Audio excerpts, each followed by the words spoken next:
dessa aula é que a gente fale especialmente sobre possibilidades, que de alguma maneira bloqueiam o resultado.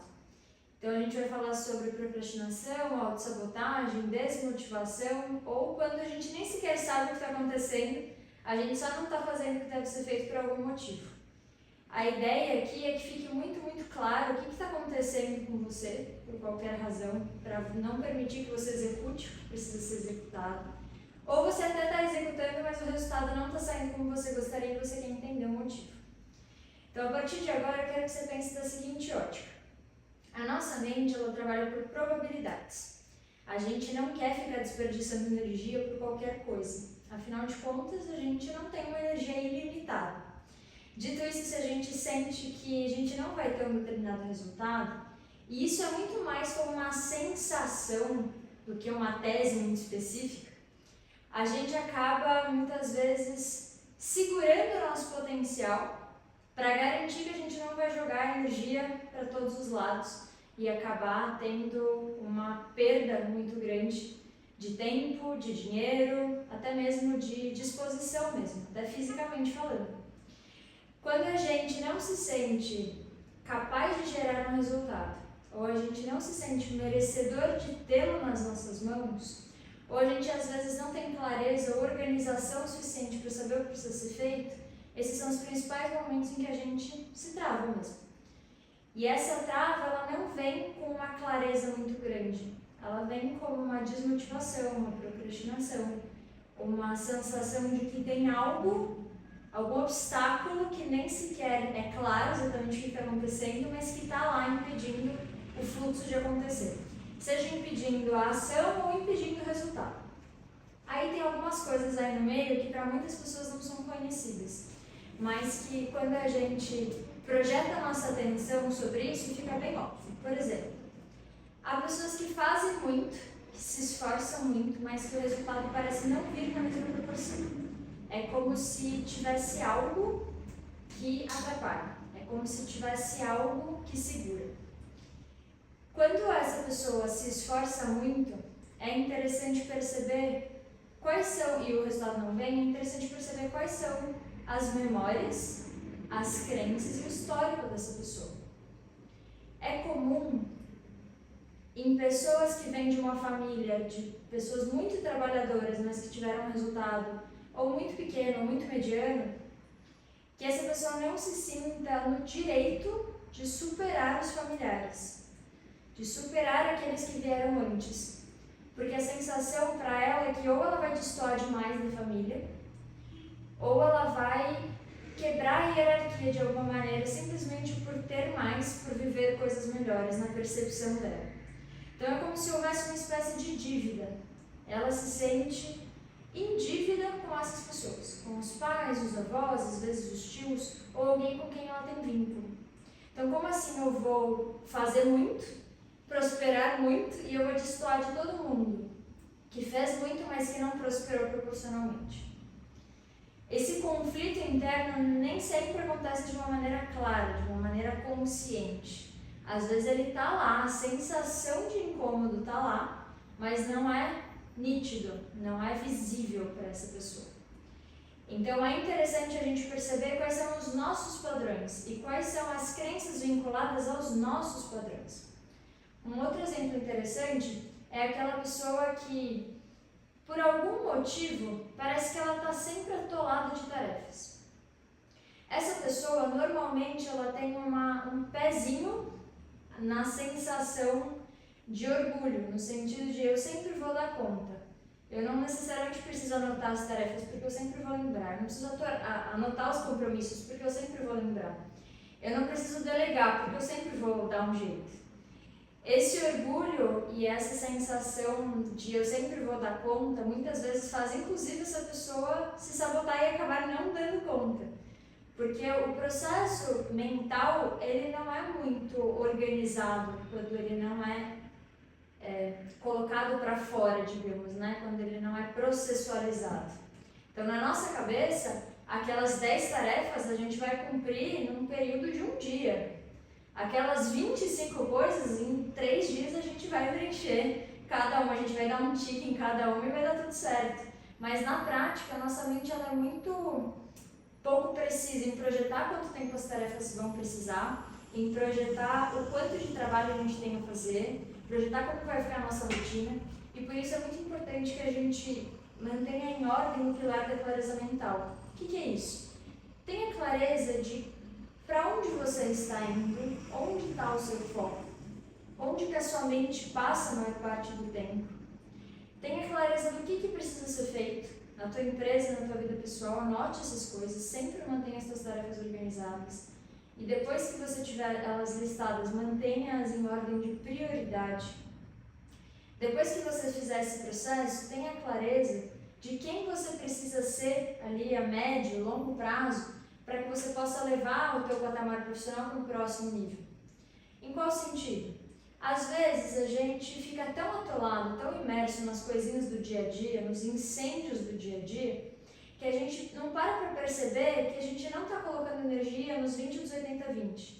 A gente não prioriza direito, a gente coloca energia em coisas que são urgentes, mas não são importantes, e muitas vezes a gente se perde no meio do caminho. Então esse processo de clareza mental, esse processo de ter foco, esse processo de ter um crescimento organizado, ele necessariamente vem de uma clareza que a gente precisa parar por um instante para ter, porque não é natural. Não é natural para o nosso organismo nós estarmos com um monte de urgências e nos questionarmos se essas urgências são realmente são coisas que deveriam estar ali. A gente só sai fazendo.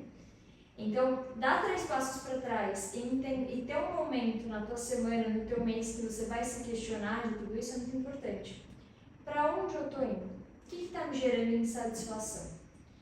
Eu estou fazendo demais e não estou vendo resultado? Eu estou lento em relação às atividades que eu preciso executar? Ou eu não estou fazendo algo? Ou eu estou me esforçando mais do que eu preciso? Ou eu estou me organizando mal? Qual que é a minha dor? De uma maneira de uma maneira mais simplista, eu dei uma sistematizada em tudo isso. E dentro da minha lógica, pelo que eu vi nos meus acompanhamentos individuais ao longo de, 5, 6 anos, o que acontece majoritariamente com as pessoas é uma falta de organização mental, uma falta de agenda, de lista de tarefas, de ferramentas de organização, de uma maneira geral, de trabalho. Uma sensação de falta de autoconfiança muito grande, que às vezes vem mascarada de outras narrativas mentais, mas se nós puxarmos a origem é isso. A sensação de eu não vou conseguir, não vai dar certo, não sei se eu sou capaz, não sei se eu dou conta, é muito pra mim. Eu estou envolvida em muitas responsabilidades, eu tenho receio. E por último, uma sensação de falta de merecimento. E é necessariamente uma sensação. Uma pessoa que fizer por merecer, ela é merecedora. Só que às vezes, por mais que nós tenhamos feito de tudo para merecermos algo, a sensação muitas vezes pode ser de não merecimento. E essa sensação precisa ser revisitada até você entender de onde ela vem. Qual que é a memória que apoia essa sensação?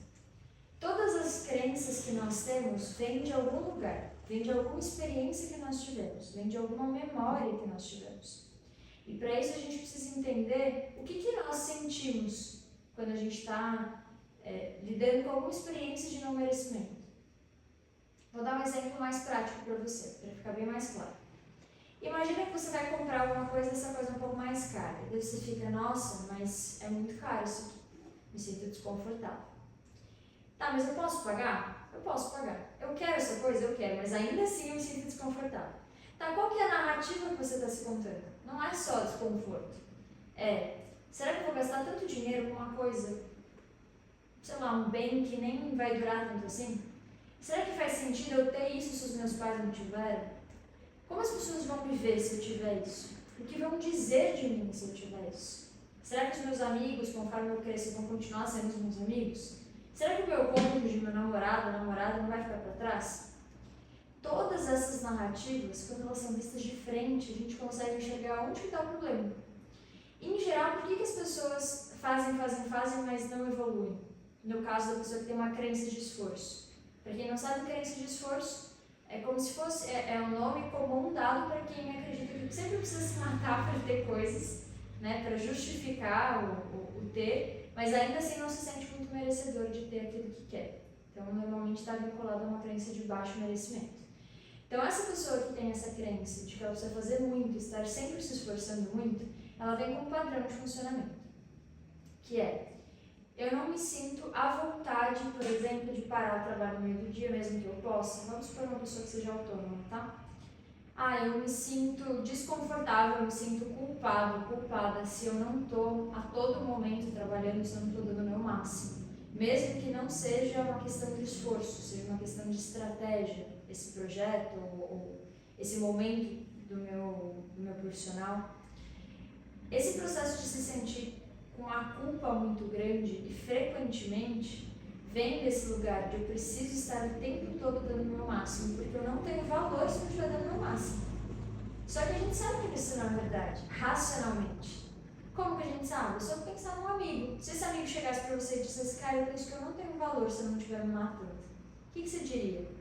Provavelmente você acolheria e falaria que é bobagem. Só que normalmente a gente não faz isso conosco. Então essa crença de baixo merecimento, essa crença de esforço, ela veio de um lugar. Provavelmente você viu alguém nesse lugar. Ou o contrário, ou você viu alguém que você ama ao longo da sua vida inteira, principalmente na infância, criticando alguém que tinha uma vida muito tranquila. E daí você criou essa associação em algum momento. Se a pessoa está sempre descansando, tendo uma vida muito tranquila, ou ela não vale, ou se ela está se esforçando muito, aí que ela vale. E no momento que você cria essa associação, você vincula o teu comportamento exatamente da mesma forma. Todos os nossos comportamentos são baseados na maneira da gente pensar. Se a gente não tá se organizando, por exemplo, normalmente isso vem de uma crença de eu vou dar conta mesmo sem me organizar, ou é tanta coisa que eu não vou conseguir me organizar. Mas tem sempre alguma maneira de pensar associada a isso. Se eu tenho uma baixa autoconfiança, se eu tenho um sentimento de insegurança muito profundo, isso também está vinculado a uma experiência que você teve no seu passado, ou uma ausência de experiência que te validasse.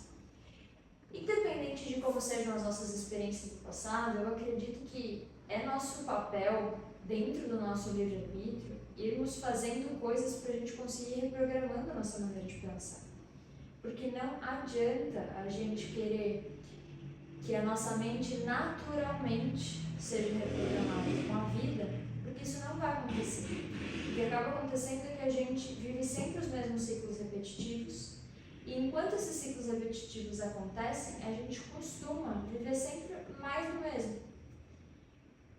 Esses ciclos, eles são um convite para a gente perceber que nós estamos criando isso tudo. Então, é interessante você observar quais são os ciclos repetitivos que você vive com o dinheiro, quais são os ciclos repetitivos que você vive com os relacionamentos, que você vive com a presença ou ausência de reconhecimento profissional, com o crescimento ou ausência de crescimento dos seus negócios. Tudo isso vem de um sistema de crença. A partir de tudo isso que eu disse, eu quero convidar você a uma reflexão mais profunda agora. Pensa assim: se eu tivesse mais organização e eu soubesse exatamente qual é a minha prioridade e onde a minha atenção deveria estar, o dinheiro entraria com mais facilidade? Provavelmente sim. Se entraria com mais facilidade, qual seria a primeira coisa que eu faria se o dinheiro estivesse entrando com mais facilidade, com mais frequência? Eu faria XPTO. Tá bom. Com isso acontecendo na sua vida, como você se sentiria? Como seria a sua rotina? Como seria o seu nível de bem-estar? Como seria a qualidade das suas emoções? Beleza, isso tudo está acontecendo. A partir dali, qual seria o seu próximo passo? A nível de autoconhecimento, ou a nível de desenvolvimento pessoal, ou a nível de desenvolvimento profissional? Qual seria o próximo passo? O que aconteceria a partir de então? Começa a criar uma escadinha. Se X acontece, Y acontece. Se Y acontece, W acontece. Conforme você faz esse exercício, você sabe exatamente onde você tem que colocar a sua energia. O que você deve priorizar para conseguir avançar com mais facilidade. Esse progresso profissional, ele é muito proporcional ao seu progresso pessoal. Para que você passe a se organizar, por exemplo, e ter mais clareza, você precisa ter um pouco mais de gestão emocional, por exemplo. E quando a gente está na loucura, a gente não consegue se organizar para fazer o que tem que ser feito. Então perceba, quanto mais a gente se organiza, aliás, quanto mais estabilidade mental nós temos, mais a gente se organiza, mais os nossos pensamentos estão organizados para a gente conseguir estruturar também processos profissionalmente falando. Quanto mais isso tudo está organizado profissionalmente, eu sei o que eu tenho que fazer, eu sei onde eu tenho que colocar minha energia, mais você consegue projetar mais energia nas coisas que efetivamente vão te trazer mais resultado. Quando você faz isso, o resultado vem com mais agilidade. O resultado vindo com mais agilidade, você vai se sentir mais capaz e mais autoconfiante. Conforme esse processo todo estiver acontecendo, você vai se sentir melhor consigo. Se sentindo melhor consigo, você vai sentir mais à vontade para ter experiências melhores. Isso vai aumentar o seu merecimento. Percebe como é uma escadinha que às vezes a gente não toma clareza, mas que uma vez ela estando instalada fica óbvio para nós qual que é o processo, qual que é o passo a passo? Eu gosto de sempre, quando eu estou conduzindo um processo individual, por exemplo, começar pelo ROI. Então, o que a pessoa gostaria de ver de retorno para justificar o investimento de tempo, de energia e de dinheiro num processo como esse? Mas mesmo que você não esteja no processo de acompanhamento, imagine o seguinte, você vai iniciar um processo, ou já iniciou um processo, de projetar a sua vontade, sua energia, em ter um determinado resultado. Então, você está na busca, você está colocando foco em chegar em algum lugar nos próximos 6 meses, no próximo ano. Olhe para isso. Olha com clareza. Pensa assim, para eu chegar nesse resultado, quais vão ser as pistas pelo caminho de que eu estou no lugar certo, de que eu estou no caminho certo? Quais vão ser as minhas pequenas vitórias ao longo dessa jornada? Você tendo em vista quais são essas pequenas vitórias, pense assim, onde eu preciso colocar minha energia para que essas pequenas vitórias venham o quanto antes? Quando você tem essa resposta, você já faz uma organização psicológica, digamos, para você mirar mais ali. Fez isso? Pensa assim, como que eu vou fazer para eu sustentar o meu contato com essas pequenas vitórias, para eu sustentar o contato com essas pequenas metinhas no caminho, para que eu me sinta o tempo todo fazendo uma espécie de recarga da minha motivação. Esse processo da gente recarregar de tempos em tempos a nossa motivação é essencial para que a gente se mantenha fiel ao processo. Porque para a nossa mente é muito cansativa a ideia de que a gente faz e parece que a gente está muito distante do nosso resultado. Então eu vou contar para vocês algumas coisas práticas que eu faço que me ajudam muito no meu processo, seja ele qual for, de me aproximar de algum objetivo, tá? Seja ele qual for. Eu estabeleço quais vão ser as pistas no caminho. Quais vão ser as pequenas vitórias que eu preciso ter para dar check, para me sentir mais empoderada.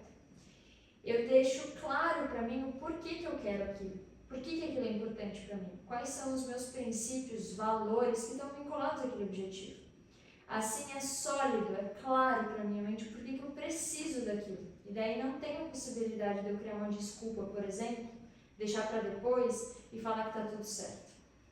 Outra possibilidade, toda vez que eu faço um investimento, eu penso mais ou menos em quanto tempo aquele investimento tem que voltar. Então, minha regra é sempre para comprar mentorias, cursos, etc., é pensar em quanto tempo aquilo tem que voltar. Então, eu crio uma trilha na minha cabeça de implementação de 2, 3 meses, que naquele tempo eu vou focar 100% naquilo para garantir que o meu resultado venha o quanto antes.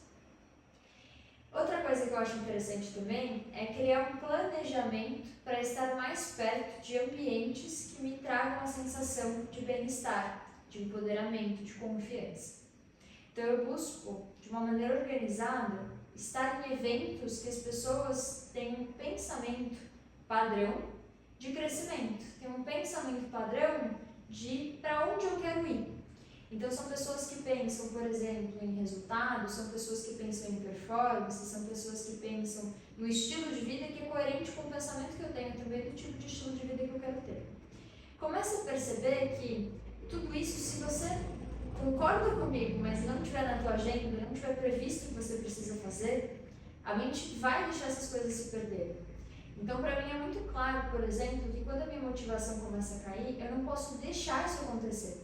Porque o efeito seguinte da minha motivação cair vai ser isso afetar o meu comportamento. Se o meu comportamento está sendo afetado, é inerente também a afetar o meu resultado. O próximo, depois do meu pensamento, o meu comportamento vai ser afetado e o próximo resultado vai ser comprometido também. Como eu sei que essa trilha de pensamento, comportamento, resultado, ela é inquestionável, eu sempre busco corrigir as narrativas no meu pensamento. Quando você começa a pensar, por exemplo, em brigar com alguém, saiba, muito provavelmente você vai acabar brigando com essa pessoa. Se for cônjuge, já tem essa informação. A briga nunca começa no concreto, ela sempre começa aqui na nossa cabeça. Se você estiver, por exemplo, pensando que dinheiro é difícil, que você não merece ter tudo que você gostaria, que nem tudo que você quer é para você, que você não pode ter tudo, todos esses pensamentos vão ser experiências concretas em algum momento. E é extremamente importante que você comece a olhar para os seus pensamentos como um processo de roteirização do filme que você vai viver. Olhando dessa ótica, você vai perceber com nitidez que corrigindo os seus pensamentos, seus comportamentos melhoram, seus resultados melhoram. Inclusive, a gente tem alguns momentos de salto, em que parece que você corrigiu um pensamento, você nem sequer agiu, nem sequer interagiu com a realidade literalmente, mas parece que a realidade já se reorganizou. Vou dar um exemplo. Você está pensando em discutir com alguém, ok? Aí essa pessoa manda uma mensagem para você: olha, eu preciso conversar com você. Aí você lembra disso que eu estou te dizendo, que tudo começa no pensamento. Aí você olha essa mensagem e fala: quer saber? Essa conversa vai ser muito tranquila. Porque independente do que essa pessoa queira falar comigo, eu vou fazer com que essa conversa seja tranquila. Porque eu estou com tranquilidade dentro de mim. Porque eu estou com bem-estar, eu estou com estabilidade dentro de mim. E daí, de repente, você recebe uma mensagem da pessoa: ah, nem precisa mais, já resolvi aqui. E você sabe que provavelmente aquela conversa, se você não tivesse num mood legal, ela ia dar errado.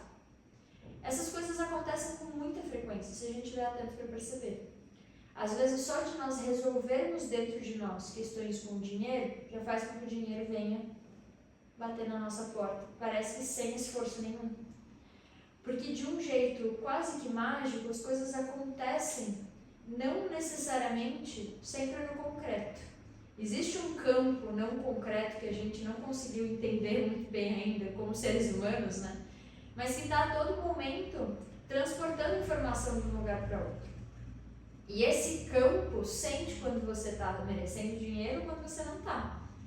Se o dinheiro fosse uma pessoa e ele quisesse construir uma relação com você, como é que estaria? Ele se sentiria bem para se aproximar de você? Ou ele sentiria que você não está muito confortável na presença dele? Se o dinheiro fosse uma pessoa, ele se sentiria bem cuidado? Ele se sentiria amado, respeitado? Ou ele sentiria que você não valoriza muito? Essas reflexões todas, elas podem ser muito interessantes no primeiro momento, mas se isso não se transforma em hábito, as coisas se perdem. Então, um princípio que eu tenho muito forte comigo, e é um princípio de vida mesmo, é que tudo que nós vivemos vai sempre começar nos nossos pensamentos. E se o nosso pensamento está sendo a todo momento observado e corrigido, a gente vai ter um impacto muito fantástico na nossa vida. Isso aí requer uma certa disciplina. Mas se você sabe que através dos seus pensamentos que você roteiriza o que você vive, se você tem certeza disso, que você pegou isso que eu estou te... Vamos fazer um experimento para ficar bem simples. Pega isso que eu estou te dizendo, fica uma semana implementando essa crença, uma semaninha, e veja como a realidade responde. Você vai ter experiências muito curiosas. E daí você vai ficar: nossa, interessante, eu quero testar mais uma semana. Você vai ter experiências muito curiosas. E daí é muito interessante o quanto a gente começa a ver a confirmação dessa afirmação. A realidade que nós vivemos começa na nossa maneira de pensar, começa nas crenças que nós temos. Vou dar um outro exemplo de relacionamentos, porque é uma maneira muito interessante que eu sinto que as pessoas têm efeitos mais rápidos ainda, mais até do que dinheiro. Porque dinheiro, enfim, tem algumas crenças que são mais profundas, estruturais, etc. Relacionamentos, então, gerais. Imagina que tem uma pessoa que você não se sente muito bem na presença, ok? Parece que essa pessoa não te respeita muito. A sensação, pelo menos, é essa. Começa a pensar em quais aspectos você não respeita a si mesmo ou a si mesma. e começa a corrigir esses aspectos através dos seus pensamentos. Você vai começar a perceber que essa pessoa vai te respeitar mais, mesmo que não tenham grandes coisas a serem mudadas. Outro exemplo interessante, relacionamentos ainda. Se você tiver, por exemplo, no teu cotidiano, alguém que frequentemente te traga algum desconforto no sentido de te desafiar de alguma maneira. Começa a olhar da ótica do que você acredita que você precisa desenvolver em você. E começa a pensar, será que essa pessoa não está te convidando a desenvolver justamente aquilo? Falando de dinheiro agora. Quando a gente tem uma relação de desrespeito, de falta de merecimento com o dinheiro, é comum as pessoas não nos pagarem, é comum o dinheiro fugir da nossa mão, coisas inesperadas acontecem para que o dinheiro simplesmente vaza das nossas mãos, porque é assim que as coisas funcionam. Parece que não tem simbolismo nenhum, parece que é um acaso, mas dificilmente as coisas acontecem por aleatoriedade. E eu estou comentando isso com vocês não com base numa crença maluca que eu tirei de vozes da minha cabeça, mas com base na experiência mesmo. Eu comecei a estudar sobre isso há alguns anos e eu comecei a observar a efetividade desse conhecimento, o quanto isso no universo prático e concreto se aplica. E a quantidade absurda de cases que eu comecei a assistir desde então. Se você entende que as experiências que você vive são resultados da história que você se conta, você não hesita em se contar uma outra história, porque você entende que você está literalmente escrevendo as experiências através desses pensamentos, dessas histórias mentais. E para encerrar esse encontro, eu queria que você começasse a pensar o seguinte: se você olhar da ótica de merecimento, sensação de capacidade, não é capacidade em si, tá? Todos somos capazes, é sensação de eu posso, sensação de autoconfiança. Então, sensação de merecimento, sensação de capacidade, clareza mental, e você buscar corrigir esses três pilares, não tem como dar errado. Porque no momento em que você se sente merecedor de ter o que você quer, é como se aquilo não mais precisasse fugir da sua vida, porque agora você cuida quando a coisa vem, sem perceber. Suas crenças automáticas já fazem você se comportar dessa maneira. Você tem crença de autoconfiança, né? Crença de capacidade. O seu organismo vai te fornecer a melhor performance do mundo para que você execute o que você precisa executar e se aproxime daquilo que você quer. Até porque você sente, poxa, eu estou no controle. E se você tem clareza mental, que é a organização dos seus pensamentos, um emocional organizado também, porque é o emocional que nos controla. Se não estiver organizado, a gente vai ser controlado por um caos. Se a gente tem organização mental, organização emocional e organização prática do que precisa ser feito, como, quando e por que precisa ser feito, não tem como nós nos perdermos no caminho. E aquilo que normalmente a gente teria que lidar, né, conflitos internos, desmotivação, etc., fica muito mais simples. Você preenchendo essas lacunas e se em algum momento você travar, olha da ótica de que tem alguma parte tua que está conflitando internamente, alguma parte tua que está com medo, alguma parte tua que não acha uma boa ideia que você se aproxime do que você quer. E essa trava vai ser um convite, você olhar para dentro e tomar uma decisão. Identificar o que o teu organismo está tentando proteger, do que você está com medo. E a partir disso, você toma uma decisão. Essa decisão nada mais é do que o que eu quero. Eu quero isso aqui, beleza.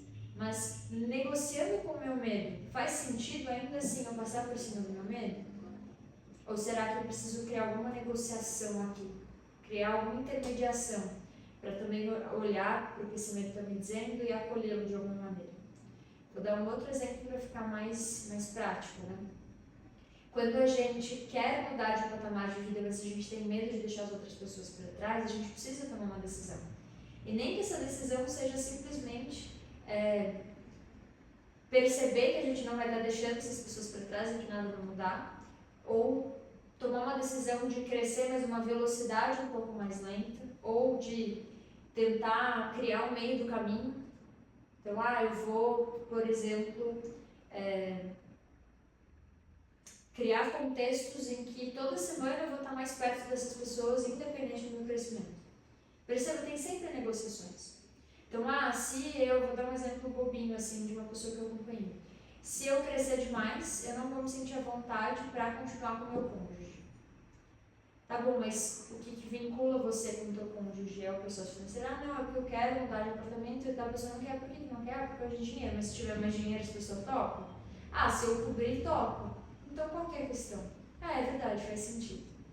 Então, você vê que às vezes coisas muito bobinhas travam as pessoas. O simples fato da gente não saber que coisa é essa que está nos travando faz o monstro parecer gigante, sabe? Mas não é.